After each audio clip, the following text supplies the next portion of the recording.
Hello, everyone, and welcome to the first episode of the Midnight Grindhouse Hour. I am your host, Bo Thomas Newman, and today we're going to be talking about Avatar, The Way of Water. The first time I saw the original Avatar was back around 2009. I remember watching it on TV. This was after it came out of theaters, and was just very well impressed with how good the movie was. It was just phenomenal, spectacular, even at its time. I rewatched the first one in preparation for this video and was visually stunned, and I pretty much knew what I was getting into with this movie. So I just saw the new Avatar at the Universal City AMC, and we didn't really pick the best seats in the house to begin with.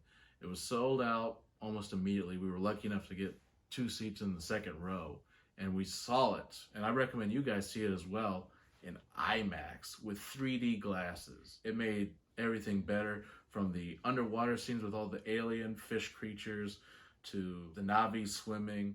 The movie picks up a few years after the events of the first one. Jake Sully is now a family man. The same terrors of his past are coming back to haunt him and his family, and now he has to learn new ways in order to combat his old foes.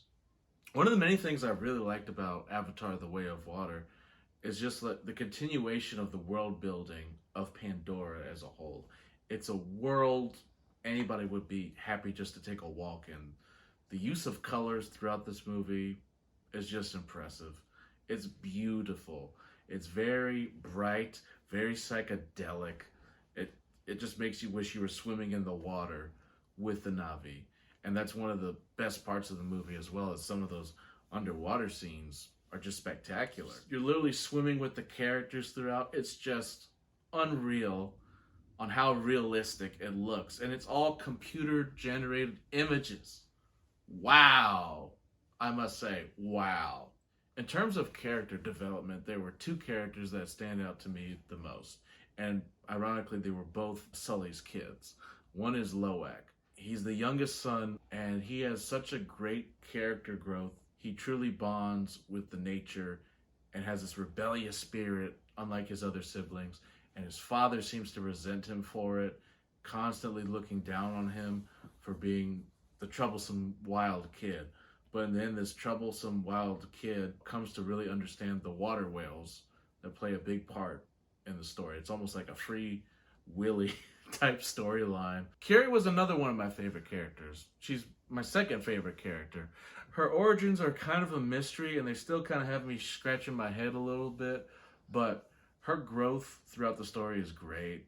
She's very in touch with nature in a way it's almost mystical, the way she's presented. Ironically enough, I did not realize she was played by Sigourney Weaver until I researched going into this review. I was completely shocked. They de-aged her so well, you couldn't have even known it was Sigourney Weaver. Another thing I really loved about the new Avatar was the action. Some of the best action I've seen all year, along with The Northman, the new Batman, even Top Gun. You could feel the impact of the bullets in the IMAX theater, the arrows going through the chests of guys and falling to their death. Ugh. You felt that in that theater. It was amazing. There was one part in that whole movie where the audience went nuts. The goriest part in the entire film, I might add, the audience went nuts for when his arm was ripped off by this wire. The whole crowd was like, yeah, screw that guy. It was truly an amazing theater experience. Now we can talk about what I didn't like about the movie. James Cameron deserves high praise with how good, technologically, he did with this movie. For that, I give him an A. With plot, it's a different story, to be honest. It's that age-old tale you hear time and time again of, oh, we got the best movie in Hollywood, it's got the best special effects, it's phenomenal, and the story's just flat. There's not much character growth. Sully's still the same guy. It's just, he's no longer in a wheelchair, really, and he's just in his avatar body. Neri's still crying, more of the crying. Stephen Lang's back. I don't hate the guy. He's a great actor. I love his character, the Colonel. It served a purpose in the first one. It just seemed like a cheap move to do. it seems like he's just kind of cannibalizing his own work. I mean, he did it probably like a billion times, directing and producing all those Terminator movies, and Arnold coming back and being the same story over and over again. Stephen Lang's not a bad actor, nor am I even saying he's not a good quality of the movie. He is, but it just seemed like he was protected by what my friend Evan Lawless would call plot armor, where you don't really kill off a character, you just basically save him for later and serve a purpose of, oh, this is why he's still alive. He just serves this purpose.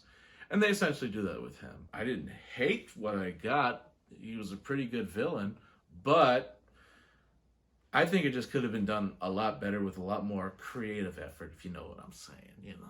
If you know movies like the first two Terminator movies at least, and Aliens, you know James Cameron is phenomenal at storytelling, and it's got some of the most iconic lines of all freaking time in those movies. You know, with like Terminator, I'll be back, or hasta la vista, baby. With Avatar, it's just not even comparable. Like, I don't know what it is. Even in the first one, Stephen Lang's character's yelling at Sigourney Weaver, shut your pie hole. Like, is that the best you got? That's just so corny. It's so corny to me, and it's not memorable. I mean, I hear my teachers when I was in grade school would say that. Not some iconic Darth Vader moment, I am your father. No. There were some other characters in the movie that I felt really did not need to belong. There's going to be a certain character that's going to relate to a certain trope that is associated with Avatar that is just completely outdated at this point. There's like this whole trope of what people would call the white savior trope. Jake Sully, American as apple pie, takes over the body of a Na'vi, infiltrates their tribe, falls in love with Nira, Zoe Saldana's character. Do we really need Jake Sully to lead the Na'vi into victory? Hey, you see this? This is what I'm talking about. It's one character that was living with the Na'vi that was a human boy in dreads, looking more like Tarzan than any Na'vi human impersonator. He was the weakest character in the entire movie for me. He served no real purpose other than like, oh, look, we got a human with the Na'vi now, and it's not just Sully. It's a guy in dreads and Tarzan outfit. Woo! Give me a break. I think, this is just what I think, that James Cameron was trying to basically tell us an alien rendering of Dances with Wolves. Despite the lack of story and lack of character development with this movie, it's still a great spectacle. The movie still is great visually, and that is truly where the genius of Avatar is at. Guys, thank you so much for tuning into this episode of the Midnight Grindhouse Hour. I am again your host, Bo Thomas Newman. I'm planning on doing these episodes at least once a week. I'll keep you updated on the story of Blood Runs Thick and more films to come. Thanks again for tuning in. Have a good night. Peace. In the comments below, let me know your thoughts on Avatar: The Way of Water.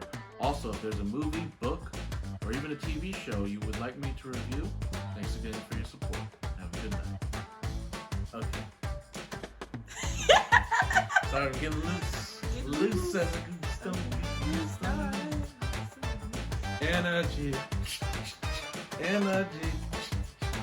Energy. Energy. Are